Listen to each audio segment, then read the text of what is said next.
l'Université Gaston Berger a fait le choix, depuis son ouverture, de faire l'informatique dans toutes les formations.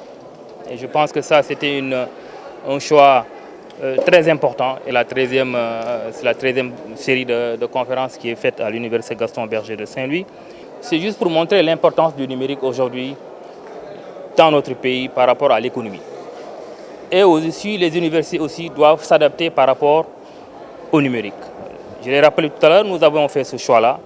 Et je pense que cette série de conférences qui est organisée par Gaïne 2000, dont nous attendons certainement les rapports. En tout cas, nous sommes prêts ensuite pour les diffuser et pour vraiment mettre en œuvre les recommandations qui seront issues de cette grande conférence sur le numérique. C'est vrai que l'université construit des compétences. L'université construit, vous venez à l'université, vous êtes diplômé. Mais des fois, vous n'avez pas aussi toutes les compétences pour s'insérer très facilement dans le marché du travail. Et je pense que ce genre de conférence permettra aussi à nos étudiants de savoir que c'est eux-mêmes qui doivent prendre les initiatives.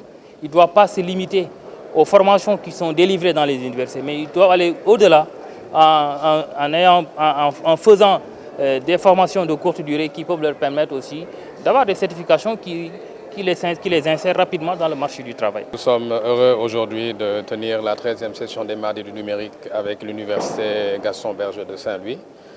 C'est un cycle de conférences qui aborde des questions relatives au numérique et qui essaie de mettre en relation en fait le secteur privé, le milieu académique, les jeunes étudiants et l'État pour savoir quel doit être le rôle de chaque partie pour promouvoir le numérique dans ce pays. Aujourd'hui, nous traitions du sujet lié aux compétences et aux connaissances, donc on est au bon endroit pour en parler.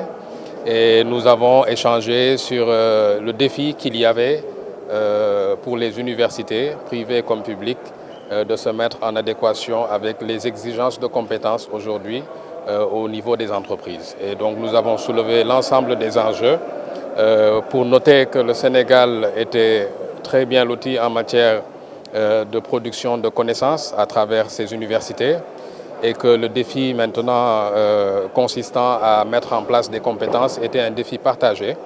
Les universités avaient leur rôle.